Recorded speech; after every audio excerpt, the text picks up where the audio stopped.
June 22, 2025 Chhattisgarh மாநிலத்தில் இருக்கிற துர்க் அப்படிங்கிற மாவட்டத்தில் இருக்கிற கமாரியா அப்படிங்கிற ஒரு ஊர்ல அன்றைக்கு அதிகாலை வழக்கம் போல தங்களுடைய வீட்டுக்கு தண்ணீர் எடுப்பதற்காக குடங்களை தூக்கிக்கிட்டு அந்த 2 பெண்கள் அரட்டை அடிச்ச மாதிரியே போறாங்க.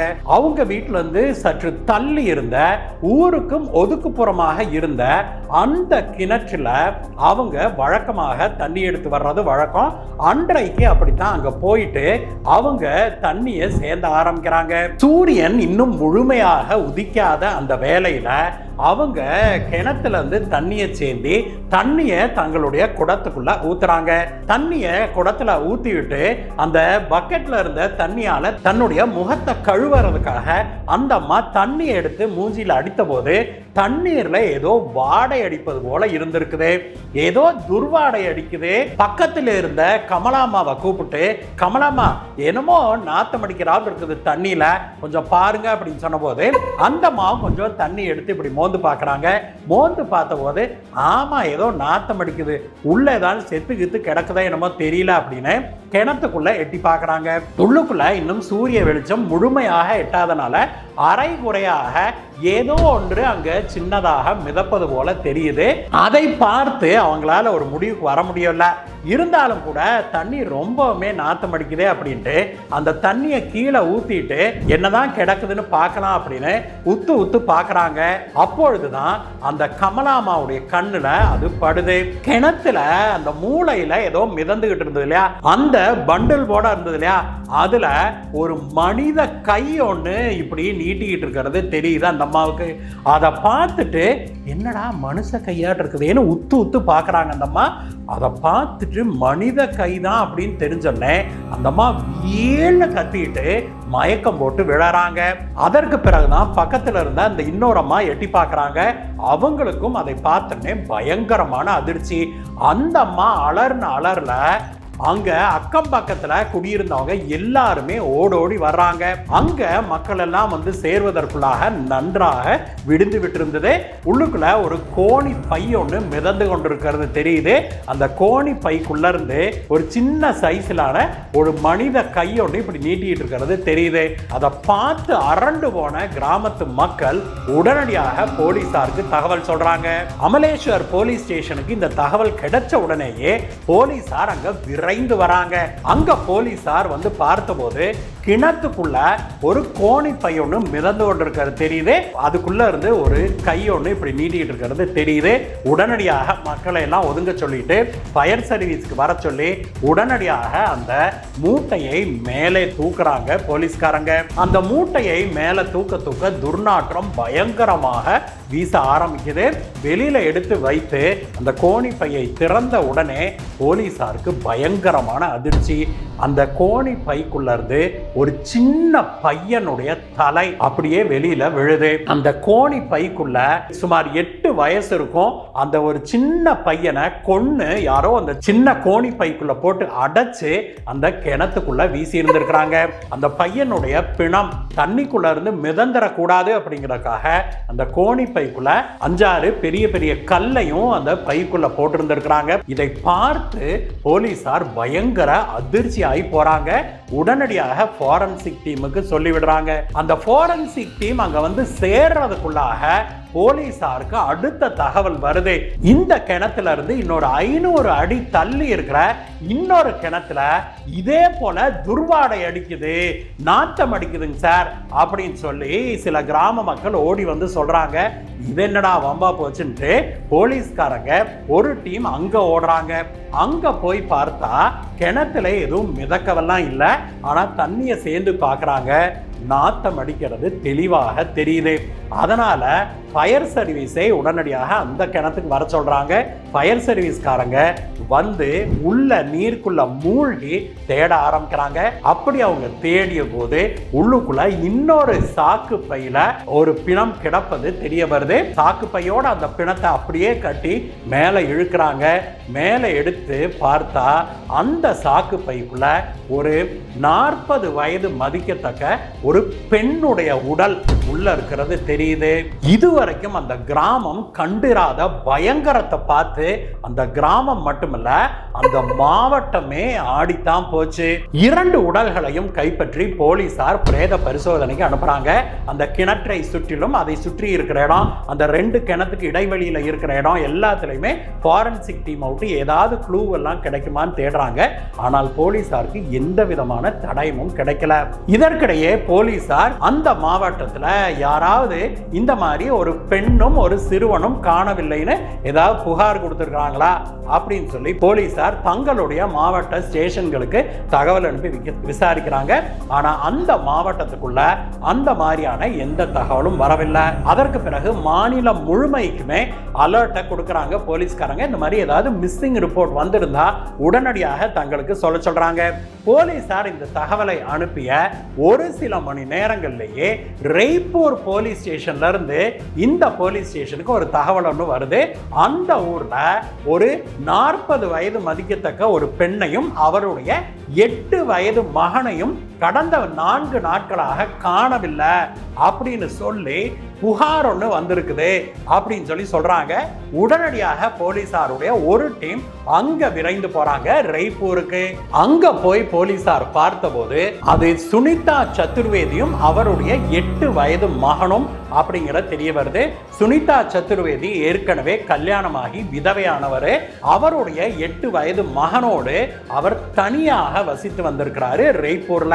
இப்படிப்பட்ட சூழ்நிலையில திடீர்னு அவரு 4-5 நாளா காணோம் அப்படின்னு சொல்லி அவருடைய குடும்பத்தார் போலீஸ்ல ரிப்போர்ட் கொடுத்திருந்திருக்கிறாங்க. இந்த சுனிதா சதுர்வேதியோடைய போட்டோவை எடுத்துக்கிட்டு போலீசார் கமாரியா கிராமத்துக்கு வந்து விசாரணையை மேற்கொள்றாங்க.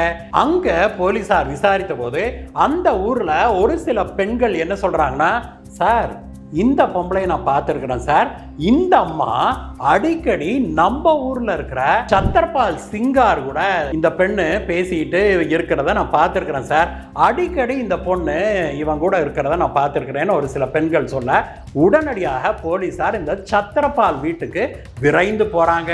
அங்க போய் பார்த்தபோது அவன் வீட்டுல இல்ல.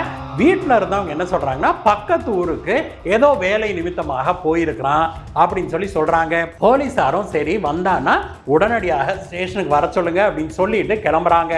ஆனா போலீசார் அங்கிருந்து கிளம்பவில்லை. மாறாக போலீசார் அவனுடைய வீட்டை சுத்தி 4 பேர் பதுங்கி இருக்கிறாங்க. அதே போல அந்த ஊர் பஸ் ஸ்டாண்ட்லையும் ஒரு சில போலீசார் இவனுடைய புகைப்படத்தை வச்சுக்கிட்டு பதுங்கி இருந்து இவன் அங்க வர்றானா அப்படின்னு கண்காணிச்சுக்கிட்டு இருந்திருக்கிறாங்க. மாலை சுமார் 8 மணி இருக்கும். இவன் பஸ் ஸ்டாண்ட்ல வந்து ஒரு பஸ்ல இருந்து இறங்கி வர்றத போலீசார் பார்க்கறாங்க. உடனடியாக இந்த சத்திரபாலை கோழி அமுக்கிற மாதிரி அமுக்கி பிடிச்சி ஸ்டேஷனுக்கு கொண்டுகிட்டு வராங்க. அங்க வந்து அவங்க விசாரித்த போது சத்திரபால், சார் எனக்கும் அந்த பொண்ணை தெரியும் அப்படின்னு நான் ஒத்துக்கிறேன், ஆனா கொஞ்ச நாளாவே எங்களுக்குள்ள எந்த விதமான கான்டாக்டும்லாம் இல்லை சார் அப்படின்னு சொல்லி பிடிவாதமாக இருக்கிறான். அப்பொழுதுதான் போலீசார் அவனுடைய போனை பிடுங்கி அதுல சோசியல் மீடியா மூலமாக இவன் யார் யாரை தொடர்பு கொண்டிருக்கிறான் அப்படின்னு சொல்லி பார்க்கறாங்க. அதே போல இவனோட கால் ரெக்கார்டையெல்லாம் எடுத்து பார்க்கறாங்க. இவனுடைய கால் ரெக்கார்டை எடுத்து பார்த்தபோது இவன் கடைசியா இந்த சுனிதா சதுர்வேதி இருக்கா இல்லையா, அவ கூட ஜூன் 18ஆம் தேதி பேசி இருக்கிற தெரிய வருது. அதாவது உடல் கண்டெடுக்கப்படுவதற்கு 4 நாட்களுக்கு முன்பு இவன் அந்த பெண் கூட பேசி இருப்பது தெரிய வருது. அது மட்டுமல்ல, தொடர்ந்து அந்த நாள் வரைக்கும், அதாவது 18ஆம் தேதி வரைக்கும் இவன் ரெகுலரா அந்த பொண்ணு கூட இன்ஸ்டாகிராம்ல கான்டாக்ட்ல இருந்திருக்கிறான், சேட் பண்ணியிருக்கிறாங்கிறது தெரியுது. ஆனா 18ஆம் தேதி இரவு 9 மணிக்கு பிறகு இவன் ஒரு முறை கூட அந்த பொண்ணை தொடர்பு கொள்ள முயற்சி செய்யக்கூட இல்லை அப்படிங்கிறது தெரிய வருது போலீஸ்காரங்களுக்கு. உடனடியாக போலீசார் ரைட்டு நம்ம ஆளுகிட்ட ஏதோ விஷயம் இருக்குது அப்படின்னு முடிவுக்கு வந்து அவனுக்கு தங்களுடைய ஸ்பெஷல் ட்ரீட்மெண்ட்டை ஆரம்பிக்கிறாங்க. போலீசார் மெல்ல மெல்ல இவனுக்கு ஸ்க்ரூ ஏற்ற தொடங்குறாங்க. ஆனாலும் கூட இந்த கல்லொளி மங்க உடையிற மாதிரி தெரியல. அதனால போலீசார் தங்களுடைய கிட்டுக்கு பிடி விசாரணையை போடுறாங்க. போலீசாருடைய தீவிரமான அந்த கிட்டுக்கு பிடி விசாரணையை தாங்க முடியாத இந்த சத்திரபால் ஒரு கட்டத்தில், சார் நான் தான் சார் 2 பேர்த்தையும் கொலை பண்ணேன், என்னை விட்டுருங்க அப்படின்னு சொல்லி கதற ஆரம்பிக்கிறான். என்னடா பண்ண, ஏதுடா பண்ண, விளக்கமா சொல்றா அப்படின்னு மீண்டும் 4 தட்டு தட்டவே இந்த சத்திரபால் என்ன சொல்றான், சார் நான் இந்த சுனிதா சதுர்வேதியை இன்ஸ்டாகிராம்ல பார்த்து தான் பழக ஆரம்பிச்சேன். ஏதோ பொழுது போறதுக்காக சேட் பண்ண ஆரம்பிச்சேன் சார். அப்படியே பேசுறது அப்படியே கொஞ்சம் நெருக்கமாச்சு, எங்களுக்குள்ள ஒரு தொடர்பும் உண்டாச்சு. அந்த அம்மாக்கு கிட்டத்தட்ட 40 வயசு ஆச்சு சார். அவளுக்கு ஏற்கனவே கல்யாணமாகி 8 வயசுல பையன்லாம் இருக்குது. அவ கூட நமக்கு ஒரு கான்டாக்ட், ஒரு கள்ள உறவு வச்சுக்கலாம் அப்படிங்கிறதுக்காக தான் நான் பேசவே ஆரம்பிச்சேன். ஆனா என்னுடைய ஆசையெல்லாம் நல்லாவே நிறைவேறுச்சு. ஆனா ஒரு கட்டத்தில் அந்த அம்மா தன்னை கல்யாணம் பண்ணிக்க சொல்லி என்னைய கட்டாயப்படுத்த ஆரம்பிச்சது. எப்படி சார் அதெல்லாம் நடக்கும்? நான் என்ன ஜாதி, அந்த அம்மா என்ன ஜாதி? எனக்கு வயசு 26 தான் ஆகுது, அந்த அம்மாவுக்கு 40 வயசு ஆகுது, 8 வயசுல பையன் வேற இருக்குது. நான் போய் அந்த அம்மாவை கல்யாணம் பண்ணிக்க முடியுமா? நீங்களே சொல்லுங்க சார். இதை நானும் அந்த அம்மாட்ட எடுத்து சொன்னேன். ஆனா அந்த அம்மா அதையெல்லாம் காதுல வாங்கிக்கிறதா இல்லை.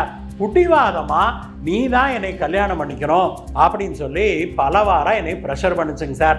நானும் பணங்கணம்லாம் கொடுத்து பார்த்தேன், கொஞ்சம் நகையெல்லாம் கூட கொடுத்து பார்த்தேன். ஆனாலும் அது விடுறதா இல்லை. இதுக்கிடையில் என்னாச்சுன்னா எங்கள் வீட்டில் எனக்கு பொண்ணு பார்த்து ஒரு 1.5 மாதத்துக்கு முன்னாடி எனக்கு கல்யாணமும் ஆயிடுச்சுங்க சார். கல்யாணத்தை நான் ரகசியமாக வச்சுருந்தேன். ஏன்னா இவளுக்கு தெரிஞ்சா அவ கூட பிரச்சனையாயிரும், அவளுக்கு தெரிஞ்சா வீட்டுக்கு அவ இங்கே ரகலை பண்ணுவாளே, என் கல்யாண வாழ்க்கை கெட்டு போயிருமேன்னு நான் 2 பேர்த்துக்கும் இந்த விஷயம் தெரியாம வச்சிருந்தேன். இந்த 10 நாளைக்கு முன்னாடி எனக்கு கல்யாணமான விஷயத்தை இவ எப்படியோ மோப்பம் முடிச்சிட்டா. அவளோட தொல்லை தாங்க முடியலைங்க சார். ரொம்பவுமே டார்ச்சர் பண்ணி மிரட்ட ஆரம்பிச்சா. இங்க பாரு, நீ அந்த புள்ளைய விட்டுட்டு நீ என்னை கல்யாணம் பண்ணிக்கணும், எனக்கும் என் பையனுக்கும் என்ன பதில் சொல்ற? நீ என்னை கல்யாணம் பண்ணிக்கலனா நான் நேரா கிளம்பி அங்க உன் வீட்டு வாசல்ல நின்று நான் ரகலை பண்ணுவேன், எல்லா உண்மையும் போட்டு உடைப்பேன். நீயும் நானும் சேர்ந்து இருந்ததுக்கு எங்கிட்ட போட்டோ வீடியோ எல்லா ஆதாரமும் இருக்குது அப்படின்னு என்னை மிரட்டினாங்க சார். இவளை இப்படியே விட்டோம்னா நம்ம வாழ்க்கையை கெடுத்து விடுவாளாட்டு இருக்குது அப்படின்னு சொல்லி நானும் என்னோட அத்தை பையனுமான சுபமும் சேர்ந்து ஒரு திட்டம் ஒன்று போட்டோம். இவளை வர வைப்போம், வர வச்சு இவளை தீர்த்து கட்டிடுவோம் அப்படின்னு சொல்லி ஒரு முடிவுக்கு வந்தாங்க சார். அந்த திட்டத்தின்படி ஜூன் 18ஆம் தேதி நான் ரெய்ப்பூர்லேருந்து இவளை கிளம்பி இங்கே வர சொன்னேன். அவள் பஸ் ஏறி இங்கே வந்தா, துரதிருஷ்டவசமாக பையனையும் கூட்டியாந்துட்டா. 2 பேர்த்தையும் என்னோட எலக்ட்ரிக் ஸ்கூட்டரில் வச்சுக்கிட்டு நேராக எங்கள் ஊருக்கு ஒதுக்குப்புறமாக இருக்கிற அந்த கிணறு இருக்குதுல்லங்க சார், அங்கே கூட்டிகிட்டு போனேன். அங்கே உட்காந்து பேசலாம் வான்னு சொல்லி நான் கூட்டிகிட்டு போனேன்.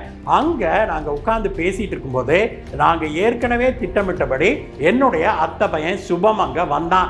எதேச்சியா அப்படி வர்ற மாதிரி வந்துட்டு எங்கள் கூட கொஞ்ச நேரம் பேசிகிட்டு இருந்துட்டு அவன் இவளுடைய பையனை, வா தம்பி நான் உனக்கு பிஸ்கட் வாங்கி தரேன், அந்த பக்கம் போயிட்டு வரலாவா, அம்மாவும் அங்கிளும் பேசிக்கிட்டு இருக்கட்டும் வா அப்படின்னு சொல்லி அவ பையனை இவன் நைஸா கூட்டிட்டு போனான். சுபம் அவளுடைய பையனை கூட்டிட்டு கொஞ்சம் தூரம் போயிட்டான் அப்படின்னு உறுதியான உடனேயே இவ அசந்த நேரமா பார்த்து அப்படியே இவளை பின்னாடி இருந்து இப்படி இறுக்கி பிடிச்சு குறவழிய நெரிச்சு கொன்னுட்டு நாங்க ஏற்கனவே கொண்டு வந்திருந்த ஒரு சாக்கு பைக்குள்ள போட்டு இவளை ஒரு கட்டுனேன். கட்டுறதுக்கு முன்னாடி இந்த உடல் எங்க மிதந்து வந்துருமோ அப்படிங்கிறதுனால நாங்க ஏற்கனவே இந்த கிணத்துக்கு பக்கத்துல கல்லெல்லாம் எடுத்து வச்சிருந்தாங்க சார். கல்ல ஒரு 4-5 கல்ல இந்த சாக்குக்குள்ள போட்டு அந்த சாக்கு மூட்டையை ஒரு கட்டி இவ உடலை தூக்கி உள்ள போட்டுட்டேன். இவளுடைய பையனை சுபம் கூட்டிட்டு போனா இல்லையா, அவன் பக்கத்துல ஒரு 500 அடி தள்ளி இருக்கிற அந்த கிணத்துக்கு கூட்டிட்டு போனா.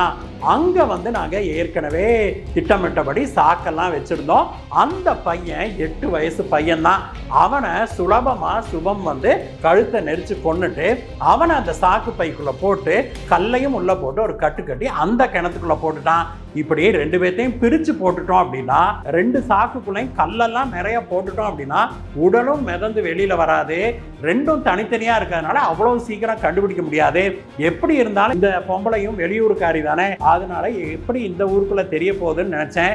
ஆனா எப்படியோ நீங்க கண்டுபிடிச்சிட்டீங்க சார் அப்படின்னு சொல்லி இந்த சத்திரபால் சொல்றான். அவன் சொன்னதை கேட்டு போலீசாரை ஆடி போறாங்க. உடனடியாக அவனையும் அவனுடைய அத்தை பையனான சுபம் 2 பேர்த்தையும் பிடிச்சு உள்ள தள்ளி இருக்கிறாங்க.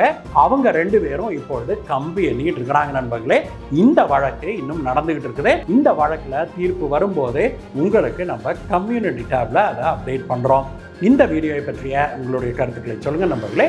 மீண்டும் உங்களை வேற வீடியோ சந்திக்கிறேன்.